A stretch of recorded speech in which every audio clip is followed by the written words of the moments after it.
I was halfway through stirring my burnt coffee at the library refreshment table when my phone buzzed. At first, I thought it was just another PTA group chat notification, but the subject line froze me solid. Bank alert, withdrawal of $20,000 from account ending in 4721. My fingers went cold. That account was my daughter's college fund, the one my father had built out of every extra penny, sacrificing vacations and hobbies so she'd have the start in life I never did.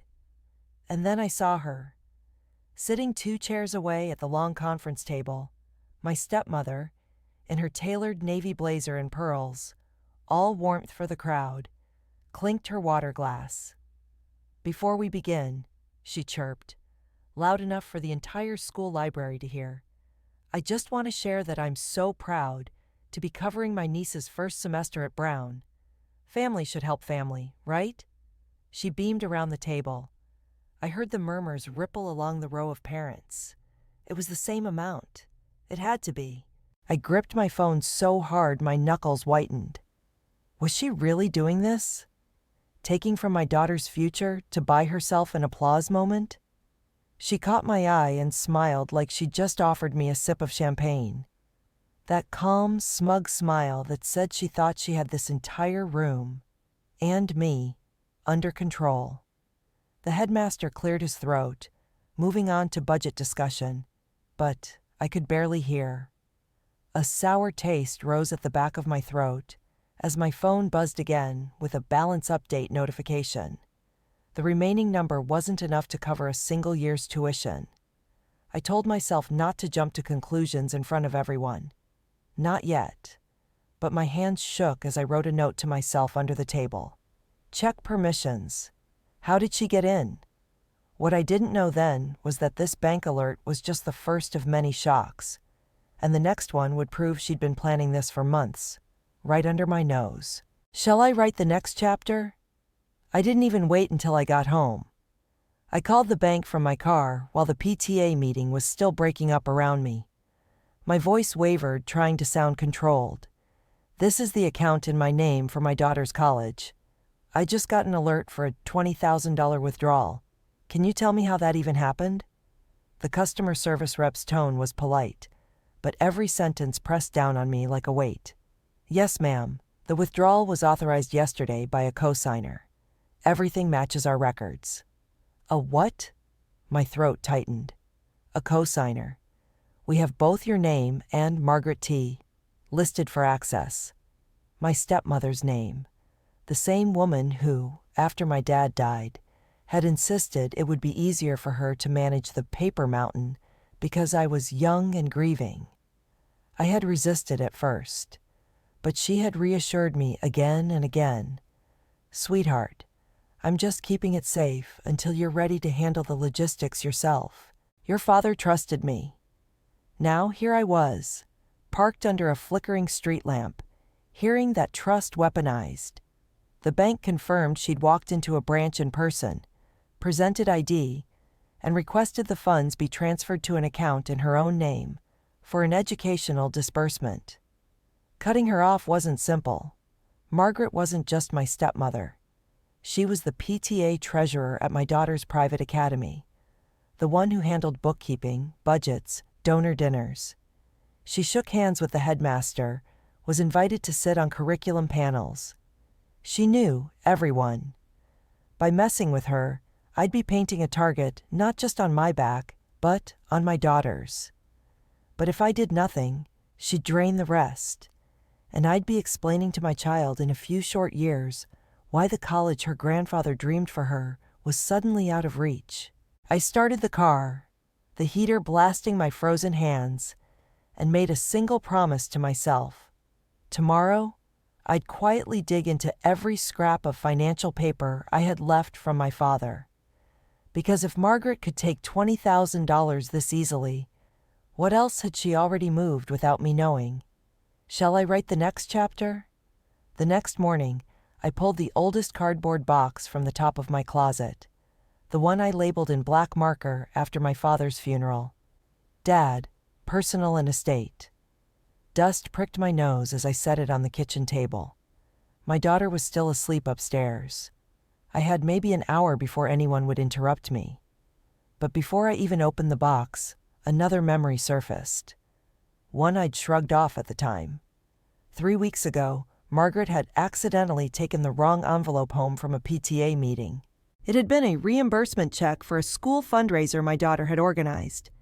Credit that was supposed to go to her account with the school to offset future activity fees. She'd brought it back the next day with a casual, "Oh, silly me. I thought it was for our literacy program." I'd let it slide. Same with the time she'd lost the invoice for my daughter's robotics club competition, forcing me to pay a late fee while her niece's fees somehow got covered in advance by PTA funds. Small things, easy to dismiss as innocent mistakes, but each one quietly diverting benefits away from my child and toward hers. I flipped open the first file. Bank statements, trust account papers, receipts for donations my dad had made to the school. All in order, all dated before his passing. I ran my finger over his careful handwriting in the margins. For Lily's future. And yet, mingled with those memories was another. Last term's award ceremony, when Margaret presented her niece with a special achievement scholarship, leaning into me afterwards with a syrupy whisper. "You know, Lily will have to learn that opportunities go to those who shine brightest." The pattern had been there. I'd just been too tired, too unwilling to make waves after losing Dad, to connect the dots. Now every coincidence churned in my stomach like spoiled milk. And as I tugged out a manila envelope from the bottom of the box, something slid out onto the table. A school fundraising tally sheet with my daughter's name crossed out, replaced with her niece's in Margaret's neat cursive. That was the moment I knew none of this was random. This wasn't petty rivalry. This was a calculated effort to edge my daughter out, transaction by transaction. The real question now was why, and how far she'd already gone while everyone, including me, was clapping politely. Shall I write the next chapter? I didn't wait long to find out. That afternoon, I spotted Margaret's car in the school parking lot. She was still inside, laughing with the headmaster through the open window of his office. I sat in my own car, forcing myself to breathe evenly, before stepping out and marching toward her. Inside the front office, I caught her mid-sentence. "Margaret, can I have a word? Privately." She glanced at the headmaster, then back at me with that pleasant mask. "Of course, dear," she said, following me into the hallway. "I got the bank alert," I started, my voice tight. 20,000 from Lily's fund. You need to transfer it back immediately." Her laugh was like glass breaking inside my chest. "Oh, sweetheart, you probably misread it. I moved the money temporarily because the interest rate on the other account is better. I'm helping." "You should be grateful." "You didn't ask," I said, every muscle in my jaw aching. "You've been under so much stress," she replied smoothly, tilting her head with false concern. "After your father died, I worried you might make impulsive decisions. This way, it's looked after properly." The gaslighting was so thick it was hard to remember what was real. I clutched the fundraising tally sheet I'd found that morning and held it up. "Like when you looked after this? Rewriting my daughter's name off donations?" Her eyes went flinty for half a second, a microscopic crack, then smoothed over. "We just fixed a clerical error. Perhaps you should focus less on imagining slights, and more on showing gratitude to the woman who's kept this school door open for your child." Beneath the words was the unspoken threat. She was deep in the school's inner circle. If she turned people against me, it could make my daughter's life miserable. And she knew I knew it. "Don't put yourself in a position," she finished quietly, "where people start asking whether you can cope with all this responsibility." And with that, she walked back into the headmaster's office, as though we'd been chatting about weather. If you think that was the moment I broke, it wasn't. What came next made even this hallway ambush look tame. Shall I write the next chapter? A week later, I walked into the PTA coffee morning determined to keep my head down, just long enough to quietly sort out the account at the bank. But Margaret had other plans. The air was thick with the smell of cinnamon scones and burnt espresso as she stood in the center of the room, arms crossed like a queen, surveying her court. And then, with the perfect timing of someone who thrives on spectacle, she raised her voice. "Well," she said, turning toward a circle of parents, "it's always such a shame when kids have to adjust their college expectations. Private schools can't do everything after all." The words hovered there, heavy. A couple of mothers frowned. Others stole cautious glances at me. Margaret wasn't looking at them, though. She was looking right at me, her smile razor-sharp behind the teacup. It hit me then. It wasn't enough for her to take the money. She wanted the narrative, too. She wanted to plant the idea that I was the one who'd failed Lily, that I was the careless single mother who'd squandered what my father had left. I could almost hear her voice in the back of my head. "By the time you manage to tell your story, no one will believe you." Something in me cracked, but not in the way she was counting on. Instead of biting back, I stared at her for exactly 3 seconds, forcing my lips into a thin, choking kind of smile, and walked out. Let her think she'd won that round, because I had a plan now. The moment I reached my car, I called the bank to schedule an appointment for the next morning. I was going to lock down that account so tight she'd never touch another cent. But when I sat across from the bank manager the next day, pen in hand, I learned just how far ahead she'd already moved the pieces. "Shall I write the next chapter?" The bank manager spread the papers across his polished desk like a dealer laying down cards. Except I already knew I was about to lose this hand. "Mrs. Taylor," he began. I didn't bother correcting him to Mims. "I understand you want to adjust permissions on this trust account. The complication is, Margaret T. is listed as a co-trustee with equal authority. I can't restrict her access without her consent or a court order." I sat frozen. Co-trustee? That's impossible. My father made me the sole trustee after he set this up. I have the documents at home. The man gave me a pained look and turned one sheet toward me. There it was, my name and hers, side by side, under a notarized amendment dated 8 months ago. My stomach lurched. 8 months ago, I'd been so consumed with Lily's school play and 2 work deadlines. I probably didn't even open the certified letter that must have shown up from the bank, assuming I ever even got it. "I never signed this," I said, my voice louder than intended. He leaned forward, lowering his tone as if to calm me. "It's notarized with your signature. We have the paperwork on file." I thought of Margaret's smooth voice in the parking lot last month, insisting she'd quickly handled some forms for me because I was too busy. I hadn't realized she'd meant legal forms. "This change was months ago," the manager added quietly, "and unless you can prove forgery or coercion, it will hold." So she'd played the long game, securing legal power over that account long before she touched the money. And foolish me, I'd let her close enough to sign for my mail, long enough to forge whatever she wanted. I walked out of the bank, clutching nothing but my bag, the gulf between court order and protect my daughter's college fund yawning wider with every step. If I wanted to find proof, I'd have to dig deeper than the tidy files my father left, into the places Margaret assumed I'd never think to look. Shall I write the next chapter? I pulled every dusty storage bin and file box from the attic that weekend, the late autumn wind rattling the lone window above me. My father's handwriting greeted me on yellowed envelopes, but those were the obvious places Margaret would expect me to search. What I needed was something she hadn't touched, something she didn't even know existed. It was in the 4th bin, taped shut and marked only with a faded return address from a CPA's office in another city, that I found it, the original trust documents. My father's neat signature, the embossed seal, My name listed without any mention of a co-trustee. The air in the attic felt suddenly electric. But that wasn't all. Wedged behind the folder was a folded printout of an email chain.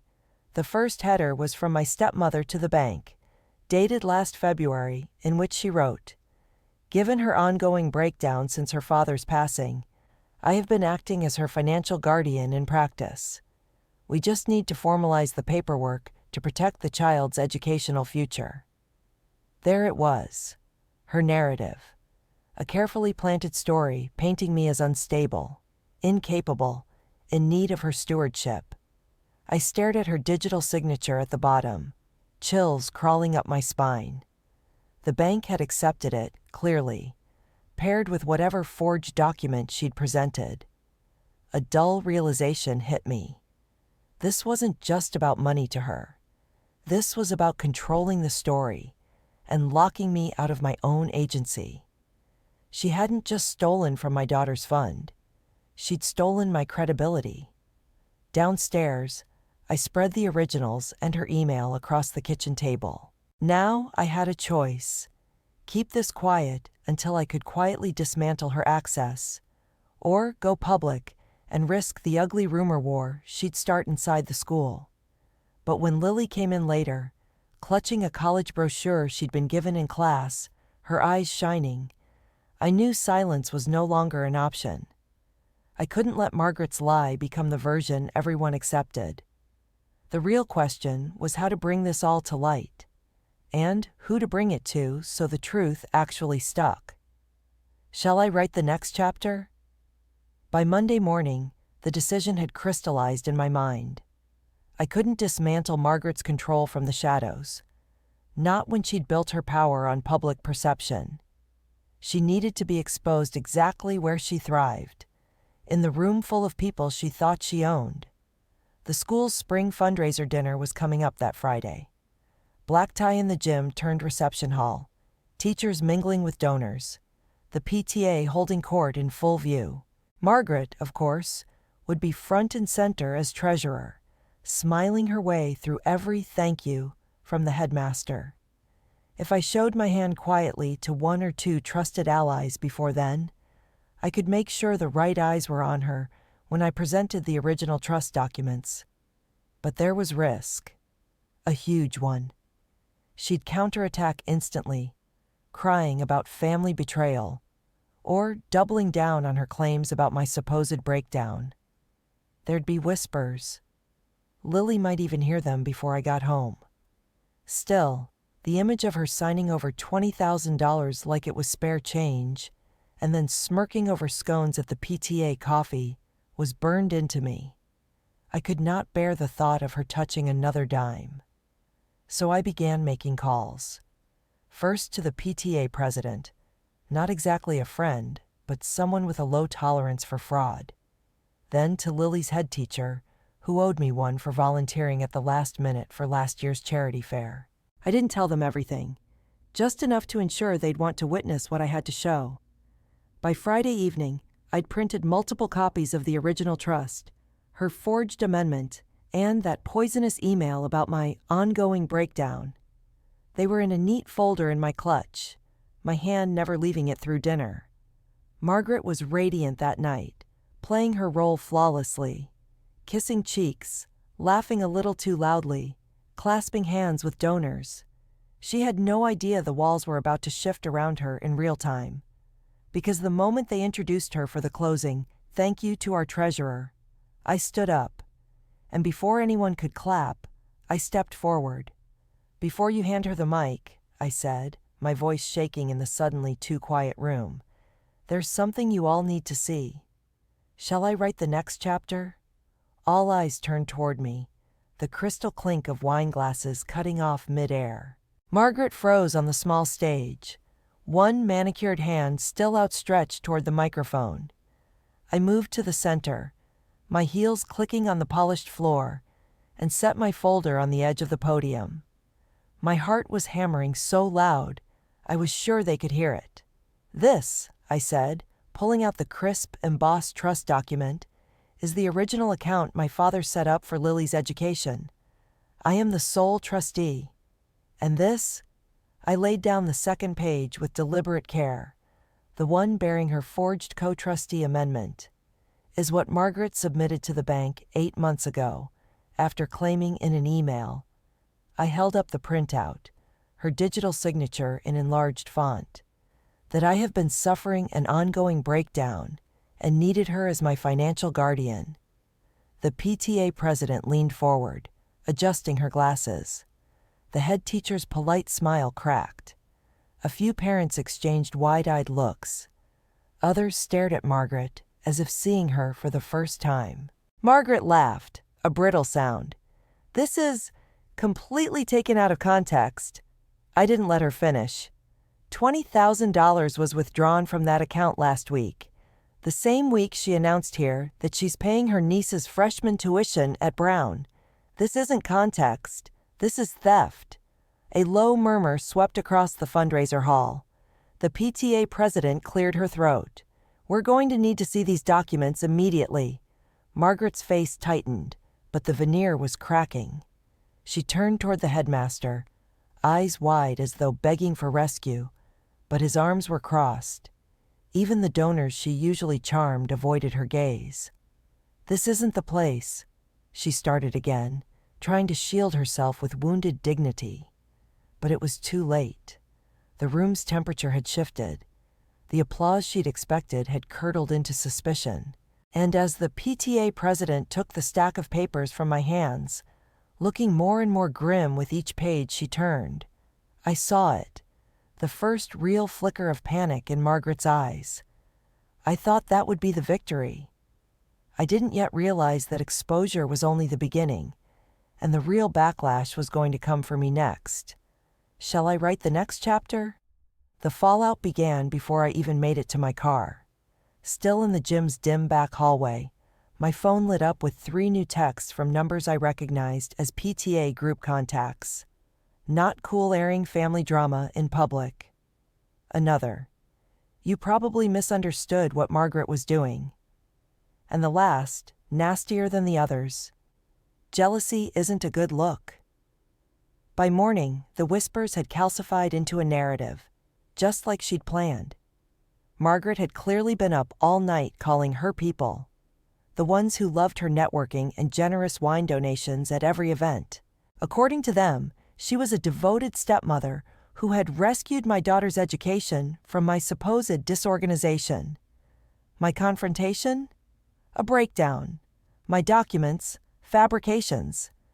I'd made a scene and humiliated the school.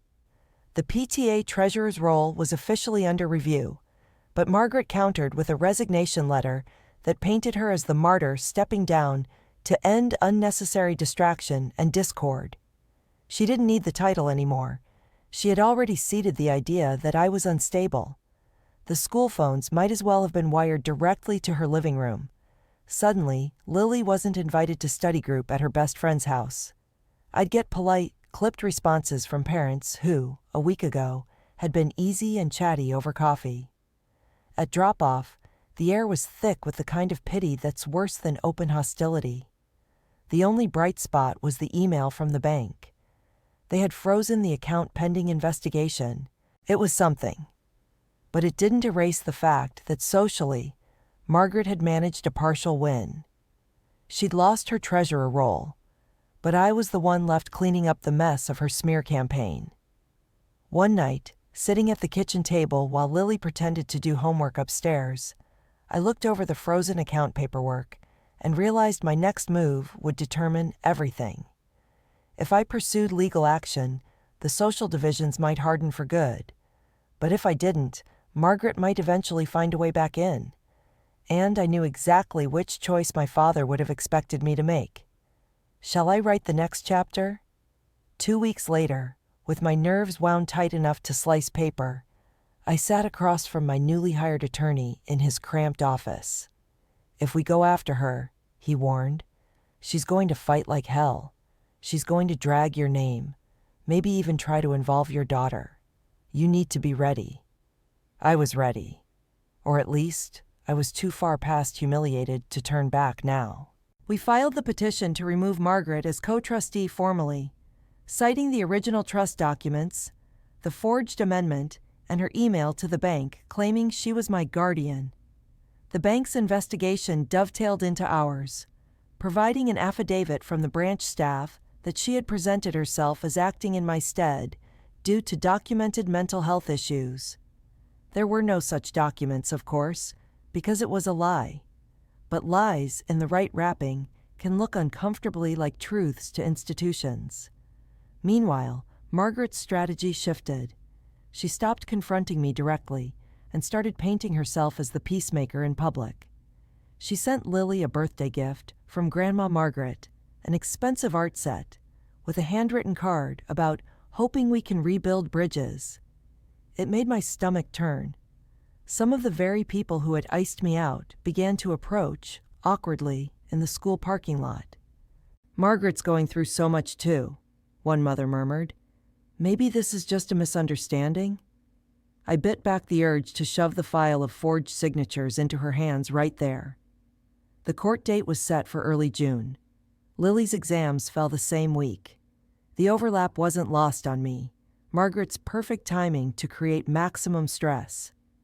All month, I kept to myself, focusing on work, home, and preparing the case. When that day arrived, my lawyer presented the originals, the forgery, the email, and even the fundraising tally sheet where my daughter's name had been swapped out. The judge didn't need long. Margaret's co-trustee status was revoked, her withdrawal classified as unauthorized, and the account placed solely in my name again. Walking out of that courthouse, the summer air heavy on my skin, I felt a kind of exhausted relief that didn't quite resemble joy. I'd won the legal battle. But in the world Margaret cared about most, the opinion-driven, whisper-fed orbit of our school community, the scars remained, and I was suddenly certain, for Lily's sake, we couldn't stay orbiting Margaret's world any longer. Shall I write the final chapter?